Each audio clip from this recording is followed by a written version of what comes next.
ямар гүн юм бэ? Ийм гүнд одоо хүнээ оршуулдаг байсан юм уу те? Та нар энэ баг уурхаа ухаад байгаа юм шүү. Уурхааш та зөвлөгөө авах хэрэгтэй. Энэ одоо аюултай ийм нөхцөл байдал үүссэн байна. Үнэхээр тийм юм. Тэгэхээр энэ бол яг хүнд гүнзгий сэтгэл төрүүлдэг байхгүй. Ямар нөхцөл оршуулга. Тэгээ өнөөдөр бол яг Монголын хаад язгуурсан донд одоо үүнээс гүн оршуулга нөхцөл бүтцтэй оршуулга бол илэрч болдог шүү дээ. Дээр нь энэ өөрөө бас түүхийн сургамж болж явдаг. Өнөө язгууртны баш. Газрын өнгөө өрсөн дээр тэмдэглэгээ үлдээгээд орхицсон. За ингээд дараагийн үүдэлчд бол тонолт явуулаад ингээд мэдээд шүү дээ.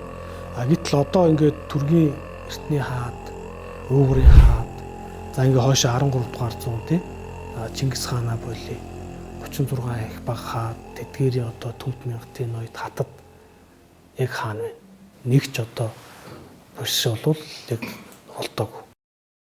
Тэгэхээр энэ бол маш том сургамж. За үүнээс хойш одоо хаад язгууртнуудыг маш одоо өндөр нууцтай оршуулдаг болсон нь бол үүнээс харагдаж байгаа.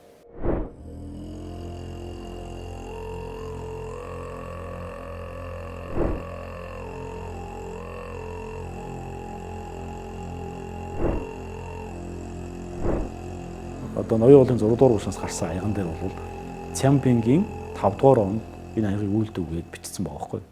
Тэгэхээр тэр он нь болохоор нийтийн тооллын өмнөх 2 он.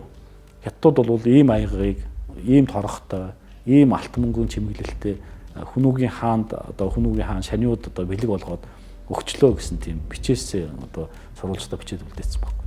Тийм учраас одоо энэ ноён уулын дурсгалаас гарч ирсэн энэ бичгийн мэдээнүүд бол энэ хүмүүс яг жинхэнэ одоо Хүнүүгийн одоо язгууртнууд байжээ гэдгийг тодорхойлох боломжийг олгосон. Математикийн сэтгэлгээний нэг сонирхолтой загвар бол тоглоомын онол.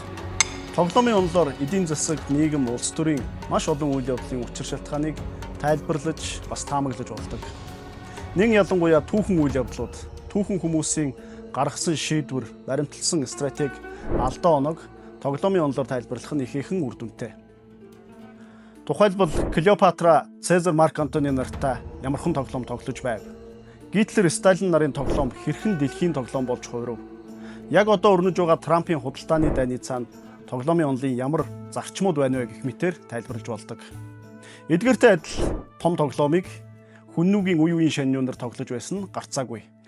Шицээ зэрэг Хятадын түүхэн их сурвалжуудад тэмдэглэснээр Хүннүүчүүд Цин хан династинуудтай шатрын нэг өрг дээр энэ тэнцүү өрсөлдөж байсан тодорхой. Тийм ч учраас тэр үеийн шаниунаар ямархан тоглоом тоглож байсан болоо.